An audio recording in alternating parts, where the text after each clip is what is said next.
Hello everyone, welcome to दर्पण education hub. आज का हमारा वीडियो जो है वो सीएसएस का पार्ट 2 है, जिसमें हम जो भी सीएसएस के वर्जन्स आए उनको मेंशन करने वाले हैं। तो इस वीडियो में हम उसके डिटेल में जानेंगे कि सीएसएस के जो वर्जन्स हैं उनमें क्या-क्या डिफरेंसेस है। तो आप इस वीडियो को एंड तक जरूर देखें। अच्छा लगे तो लाइक, शेयर और कमेंट करें, और अगर न्यू हो तो सब्सक्राइब करना ना भूलें। तो यहाँ पे आप जैसे कि देख सकते हो, यहाँ पे आपके पास कौन कौन से वर्जन आए। तो आपके पास CSS1, CSS2 और CSS3 वर्जन आए। पहले मैं आपको बता दूं कि जैसे मैंने आपको पहले बताया था इससे पहले वीडियो में, कि अगर आप HTML में कोई भी एट्रीब्यूट यूज कर रहे हो, कोई भी एलिमेंट या टैग यूज कर रहे हो, जैसे हेडिंग है तो हेडिंग 1 का टैग है, और आप यहाँ पे कुछ कंटेंट लिखना चाहते हो जैसे वेलकम, आप इसको हेडिंग को हेडिंग 1 करना चाहते हो। तो ये क्या करेगा, आपका जो वेब पेज है इसमें वो एक बड़ा सा आपको हेडिंग दे देगा वेलकम। लेकिन इसी चीज को आप क्या कर सकते हो, सीएसएस में किसी दूसरे तरीके से यूज कर सकते हो, और कुछ एट्रीब्यूट्स, एडिशनल फीचर्स भी यूज कर सकते हो। तो कैसे यूज कर सकते हो, तो वहां पे एक स्टाइल नाम का टैग होता है, और स्टाइल टैग के साथ साथ आप क्या करते हो, इस तरह से यूज करते हो। जैसे ये मेरा हेडिंग 1 है, और उसके बाद मैं क्या करूंगी, कुछ इस तरह से एट्रीब्यूट्स का नाम लिखूंगी। मुझे मान लीजिए हेडिंग का जो कलर है वो चेंज करना है, तो मैं यहाँ पे इस तरह से, और सेमीकोलन। इसके बाद क्या करना है, आपको इसको क्लोज कर देना है इस तरह से। एंड लास्ट में आपको क्या करना है, स्टाइल टैग को इस तरह से क्लोज कर देना है। तो ये क्या है, तो ये CSS में आप क्या करते हो, एडिशनल फीचर्स ऐड करने के लिए क्या करते हो, स्टाइल टैग यूज करते हो। तो ये जो स्टाइल टैग है ये आपको यूज कैसे करना है, तो इस तरह से यूज करना है। तो आगे हम लोग वीडियो में देखेंगे कि किस तरह से आप किसी भी स्टाइल टैग को यूज करते हो, जो कि डिफरेंट अलग अलग टाइप्स के CSS होते हैं, वहां पे यूज किया जाता है। तो पहले तो हम लोगों ने देखा था कि सबसे पहले होता है इनलाइन, उसके बाद होता है क्या आपका, तो उसके बाद होता है आपका एक्सटर्नल, एंड थर्ड वाला जो है उसका नाम है इंटरनल। तो इंटरनल, तो ये जो टैग्स हैं, ये जो टैग्स आप यूज कर रहे हो स्टाइल टैग, तो जब ये आप स्टाइल टैग यूज करते हो तो कहाँ यूज करते हो, तो आप यूज करते हो इंटरनल में। तो जब इंटरनल CSS होगा तो इंटरनल में आप स्टाइल टैग यूज करोगे। जब एक्सटर्नल होगा तो वहां अलग करना है, जब इंटरनल होगा तो उसमें अलग करना है। तो ये जो है ये 3 अलग अलग टाइप्स के क्या है, CSS है। और CSS में आप ऐसे उसके सिंटेक्स को लिखते हो। ये क्या है, तो ये HTML में हम ऐसा करते थे, और ये CSS का है। दोनों में ये डिफरेंस है कि आप ऐसे यहाँ पे करते हो HTML में, और यहाँ पे CSS में आप ऐसे करते हो। तो इन सबको अब छोड़ते हुए हमें आगे बढ़ना चाहिए और वर्जन्स डिस्कस करना चाहिए। तो क्या क्या वर्जन्स हैं, तो हम देखेंगे कि वर्जन्स क्या क्या है। तो वर्जन्स आप यहाँ पे देख सकते हो, यहाँ पे है कि सबसे पहले CSS1। ये CSS1 क्या है और ये कब पब्लिश हुआ। CSS1 जो है वो दिसंबर 17, 1996 में पब्लिश किया गया है। CSS2 जो है वो मई 1998 में पब्लिश किया गया है, और CSS3 जो है ना वो जून 1991 में, मतलब ईयर से तो वो अलग है ही। और जो आपका CSS का जो डिफरेंसेस है तीनों अलग अलग वर्जन्स में, वो आप कैसे जानोगे, तो इसके पास बहुत सारे फीचर्स होते हैं। तो जैसे कि आप CSS यूज कर रहे हो, तो CSS1 है तो CSS1 के कुछ और फीचर्स होंगे, CSS2 है तो उसके कुछ और फीचर्स होंगे, CSS3 है तो उनके कुछ और फीचर्स होंगे, कुछ एड ऑन होगा, कुछ चेंजेस होंगे। तो ये क्या है, तो ये आप क्या कर रहे हो, तो CSS1 के डिफरेंसेस को जान रहे हो। तो जैसा कि यहाँ पे देख सकते हो आप, यहाँ पे दिख रहा है कि CSS1 का जो है बहुत सारा फीचर्स है। तो CSS1 में क्या है, it provides margin, border, padding, positioning of elements. जो भी टैग्स आप यूज करते हो, जो भी आप एलिमेंट्स करते हो, उसमें आप मार्जिन यूज कर सकते हो, बॉर्डर यूज कर सकते हो, पैडिंग यूज कर सकते हो, पोजिशनिंग्स यूज कर सकते हो। ये सारी चीजें आप कहाँ यूज कर सकते हो, CSS1 में। दूसरा क्या है, it provides different text attributes. तो इसका मतलब ये है कि जब आप किसी भी टेक्स्ट के साथ कुछ फॉर्मेटिंग करते हो, तो टेक्स्ट के साथ फॉर्मेटिंग करने के लिए यहाँ पे बहुत सारे अलग अलग एट्रीब्यूट्स अवेलेबल है। एंड आप क्या कर सकते हो, वहां पे स्पेसिंग कर सकते हो, कोई वर्ड है उसके बीच में स्पेसिंग करना है, कोई लेटर है उसके बीच में स्पेसिंग करना है, या कोई लाइन है उनके बीच में आपको स्पेसिंग करना है। तो ये सारा काम आप बहुत ही इजीली कहाँ कर सकते हो, तो CSS1 में कर सकते हो। CSS1 में क्या क्या चीजें हैं, तो CSS1 में है कि आप क्या कर सकते हो, वहां पे जो टेक्स्ट एट्रीब्यूट्स हैं, बहुत सारे जो ऑप्शंस हैं, उनको यूज करके क्या कर सकते हो, वर्ड के बीच में स्पेसिंग करना है, लेटर के बीच में स्पेसिंग करना है, या लाइंस के बीच में स्पेसिंग करना है। तो बहुत ही इजीली यहाँ पे हो सकता है, वो है CSS1 में। नेक्स्ट यह है कि फॉन्ट के जो प्रॉपर्टीज हैं, तो फॉन्ट के बहुत सारे प्रॉपर्टीज होते हैं, प्रॉपर्टीज मतलब ऑप्शंस होते हैं। तो बहुत सारे ऑप्शंस जो हैं उनको आप यहाँ पे यूज कर सकते हो। कहाँ पे, तो CSS1 में यूज कर सकते हो। नेक्स्ट क्या है कि provides alignment of text, image and other elements. Alignment मतलब आप समझते हो, जब आप अपने कंटेंट के लोकेशन को क्या करना चाहते हो, चेंज, लेफ्ट में रखना है, राइट में रखना है, सेंटर में रखना है, कहाँ पे रखना है आपको अपने कंटेंट को, तो उसके लिए आप अलाइनमेंट्स यूज करते हो। तो CSS1 में आप क्या कर सकते हो, टेक्स्ट में, इमेज में, और भी कोई अदर एलिमेंट्स हैं या ऑब्जेक्ट्स हैं, उनके ऊपर क्या कर सकते हो, अलाइनमेंट सेट कर सकते हो। नेक्स्ट क्या है, प्रोवाइड्स कलर टू टेक्स्ट। तो यहाँ पे आपका जो टेक्स्ट है उस पे आप अलग अलग डिफरेंट डिफरेंट कलर्स अप्लाई कर सकते हो। एंड क्या है, प्रोवाइड्स बैकग्राउंड टू एलिमेंट्स। तो जो भी एलिमेंट्स हैं उनमें आप क्या कर सकते हो, बैकग्राउंड्स अप्लाई कर सकते हो। बैकग्राउंड अप्लाई मीन्स कि मान लीजिए मैंने लिया पैराग्राफ टैग, पी टैग, तो इसके बैकग्राउंड का कलर चेंज करना। मान लीजिए मैंने लिया हेडिंग टैग, तो हेडिंग के बैकग्राउंड को चेंज करना। तो ये सारी चीजों को आप यहाँ पे बहुत ही इजीली कर सकते हो। तो CSS1 में इतनी सारी चीजें हैं। इसी तरह से अगर आप बात करो दूसरा जो CSS2 है वर्जन, ये सेकेंड वर्जन है, आपको पता है सेकेंड वर्जन क्या है, तो CSS2 है। तो CSS2 में क्या होता है, तो आप यहाँ पे देखो, तो CSS2 के जो वर्जन है, सबसे पहले पॉइंट 1 में क्या दिया है, it provides absolute relative fixed positioning of elements and the Z index. मतलब कि आप यहाँ पे जो आपका वेब पेज है, जहां पे आप CSS यूज कर रहे हो, आप क्या कर सकते हो, वहां पे एलिमेंट्स की पोजीशनिंग पे कंट्रोल कर सकते हो, वहां पे यूज कर सकते हो, चाहे वो एब्सोल्यूट हो, चाहे वो एब्सोल्यूट हो, चाहे वो रिलेटिव हो, चाहे वो आपका फिक्स्ड हो। तो अलग अलग तरह के जो यहाँ पे एट्रीब्यूट्स आपको दिख रहे हैं, वो हम यूज कर सकते हैं, किससे, तो हम CSS2 में यूज कर सकते हो। ये CSS1 में नहीं था अवेलेबल, ये आपको कहाँ मिल रहा है, ये आपको मिल रहा है CSS2 में, कि it provides the absolute relative and fix positioning. वहां पे तो पोजिशनिंग था, आप देख सकते हो ऊपर में जाकर, यहाँ पे क्या था, तो CSS2 में ओनली पोजिशनिंग्स ऑफ एलिमेंट्स थे, यहाँ पे पोजिशनिंग्स ऑफ एलिमेंट्स। लेकिन अगर आप बात करो किसकी, CSS2 की, तो CSS2 में जो है, आप यहाँ पे देखो, यहाँ पे 3 तरह के पोजिशनिंग्स हैं। नंबर 1 में क्या है, तो एब्सोल्यूट, नंबर 2 रिलेटिव, और नंबर 3 फिक्स्ड। तो ये आपको अभी नहीं समझ में आएगा, लेकिन आप बस इतना याद रखिए कि रिलेटिव, एब्सोल्यूट और फिक्स्ड, इन तीनों पोजिशनिंग को आप कहाँ यूज कर सकते हो, CSS2 में। और इसके साथ साथ एक Z इंडेक्स का भी जो है वो आप वहां पे यूज कर सकते हो।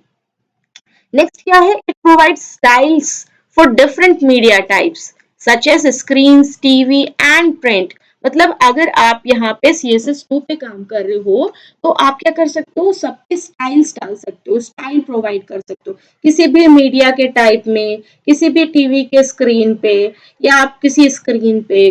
तो ये सारी चीजें क्या है, आप CSS2 में अप्लाई कर सकते हो।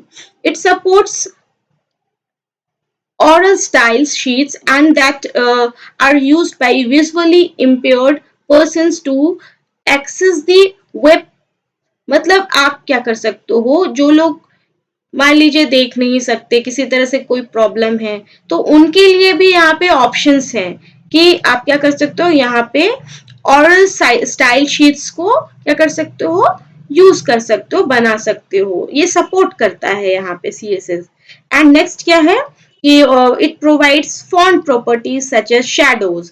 तो फॉन्ट प्रॉपर्टीज तो सीएसएस 1 में भी था, लेकिन वहां पे क्या था, सीएसएस 1 में एम्फसाइज्ड वाला था, लेकिन यहाँ पे आपको शैडो दिया है। आप देखिए शैडो, तो शैडो आप यहाँ पे अप्लाई कर सकते हो फॉन्ट के साथ। नेक्स्ट क्या है, it supports by directional text which represents a text that can be displayed in the both right to left and left to right directions. मतलब आप यहाँ पे बाई डायरेक्शनल में टेक्स्ट को दिखा सकते हो, चाहे आप लेफ्ट टू राइट की बात करो या राइट टू लेफ्ट की बात करो, दोनों डायरेक्शन में यहाँ पे काम हो सकता है। तो ये क्या है, तो ये CSS2 के फीचर्स हैं। तो ये CSS2 अलग है ना CSS1 से। तो इसी तरह से अगर हम बात करें CSS3 की, तो CSS3 में भी कुछ अलग चीजें हैं। तो क्या अलग चीज है, तो आप यहाँ पे देखो, इट सपोर्ट्स मोर कलर्स। यहाँ पे बहुत सारे कलर्स को आप यूज कर सकते हो, वाइड रेंज में कलर के डेफिनेशंस बहुत सारे, रेड, ग्रीन, ब्लू, अल्फा। तो मतलब RGB जो भी है आपका कलर कोड, आप RGB में क्या कर सकते हो, अपने कलर्स को यूज कर सकते हो, मोर कलर्स को। और यहाँ पे हाई सिचुएशंस लाइटनेस का भी ऑप्शन है। तो HSL जो है ये भी यहाँ पे काम करता है, एंड RGBA ये भी काम करता है। तो ये फीचर्स आपको कहाँ मिलता है, तो ये आपको CSS3 में मिलता है। नेक्स्ट क्या है, it supports the border image. मतलब आपका इमेज है, ठीक है, तो उस इमेज के बॉर्डर में आप क्या कर सकते हो, यूज कर सकते हो through border image and border corner image properties. मतलब आपका जो इमेज है उसके कॉर्नर्स, उसके बॉर्डर्स में आप क्या कर सकते हो, बॉर्डर इमेज यूज कर सकते हो। यहाँ पे देख सकते हो आप, it support the border image through border image and border corner image properties. ये सब हम प्रैक्टिकल सेक्शंस में देखेंगे कैसे वो काम करता है, लेकिन ये थ्योरी है, बस इतना समझ लीजिए आप लोग कि आप यहाँ पे CSS3 पे अगर काम करोगे तो वहां पे बॉर्डर इमेज का ऑप्शन भी रहता है और बॉर्डर कॉर्नर इमेज के भी प्रॉपर्टीज होते हैं, जो कि दूसरे वाले अलग अलग CSS में नहीं थे। It provides rounded corners. मतलब आपका जो मान लीजिए ये रेक्टेंगुलर बॉक्स है, तो आप क्या कर सकते हो, राउंडेड रेक्टेंगुलर बॉक्स। मतलब आप कोई भी बॉक्स ले रहे हो तो वो राउंडेड कॉर्नर्स का हो सकता है। Border radius, background positionings. मतलब आप क्या कर सकते हो, provides rounded corner for any box using border radius and background positioning. इन दोनों की मदद से आप क्या कर सकते हो, आप अपने किसी बॉक्स को राउंडेड कॉर्नर्स दे सकते हो। नेक्स्ट क्या है, it provides the box text, it provides the box shadow property and to add shadow effects to the elements. कोई भी बॉक्स है, आप इसमें तो शैडो डाल ही सकते हो, और इसकी जो प्रॉपर्टीज हैं उन सबको भी आप इस बॉक्स में डाल सकते हो यूजिंग एलिमेंट्स। एलिमेंट्स मतलब टैग्स। तो आप यहाँ पे देखो ये भी काम हो सकता है। और नेक्स्ट क्या है, it allows multiple backgrounds on a web page. मतलब आपके पास वेब पेज है, आप यहाँ पे मल्टीपल बैकग्राउंड्स ला सकते हो, इट सपोर्ट्स। तो यहाँ पे मल्टीपल बैकग्राउंड्स को भी ये सपोर्ट करता है। बहुत अच्छी चीज है ना। तो देखिए कितनी सारी फीचर्स हैं जो कि यहाँ पे एड ऑन हो गई। तो it allows multi column text without using a table. जैसे हम कॉलम यूज करते हैं ना, एक कॉलम, दूसरा कॉलम, तीसरा कॉलम। एक वेब पेज है और इसमें मल्टीपल कॉलम्स हैं, तो आप बिना किसी टेबल की मदद के क्या कर सकते हो, मल्टीपल जो कॉलम्स टेक्स्ट है वो यहाँ पे ला सकते हो। तो ये कैसे होगा, तो CSS3 में होगा। एंड नेक्स्ट क्या है कि it displays shadow with the text. मतलब अगर आप टेक्स्ट यूज कर रहे हो, कोई टेक्स्ट ला रहे हो, तो टेक्स्ट का शैडो भी आएगा साथ में, ये भी आप कर सकते हो। और नेक्स्ट क्या है, it provides opacity to set the transparency of a box, image और text। मतलब अगर आप कोई बॉक्स लाते हो या कोई टेक्स्ट लाते हो या कोई इमेज लाते हो, तो आप उसमें ट्रांसपेरेंसी मतलब वो कितना धुंधला दिख रहा है, कितना लाइट दिख रहा है, कितना उसको आप डार्क कर रहे हो, उसके ओपेसिटी में क्या कर रहे हो, कम या ज्यादा कर सकते हो। तो ये कहाँ पॉसिबल है, तो ये भी CSS 3 में पॉसिबल है। And lastly it provides CSS selectors. तो CSS सेलेक्टर्स कहाँ पे काम करता है, तो CSS 3 में। तो इससे आगे जो हमारा नेक्स्ट वीडियो होगा वो सेलेक्टर के बारे में होगा। तो सेलेक्टर बहुत ही इंपॉर्टेंट है अगर आप CSS यूज कर रहे हो तो ये जो CSS के जो सेलेक्टर्स हैं, CSS सेलेक्टर्स, ये क्या है, ये वेरी वेरी इंपॉर्टेंट है। इसको कैसे यूज किया जाता है, ये क्या है, तो ये बताता है कि आप कैसे अपने किसी एलिमेंट, किसी टैग को एडिशनल फीचर्स प्रोवाइड कर पा रहे हो यूजिंग दिस सेलेक्टर्स। तो ये क्या करता है CSS3, तो ये सेलेक्टर भी प्रोवाइड करता है। तो ये हो गया आपका तीनों के बीच में डिफरेंस, CSS1, CSS2 और CSS3। ये मेजर डिफरेंसेस है जो कि आपको मालूम होना चाहिए। आप यहाँ पे एक चीज देख रहे होंगे, यहाँ पे एक फॉर्मेट बना हुआ है, एक रूल बना हुआ है, CSS rule set content selector. तो अगर आप CSS यूज कर रहे हो तो आप यहाँ पे देखो कुछ चीजें यहाँ पे दी हुई है।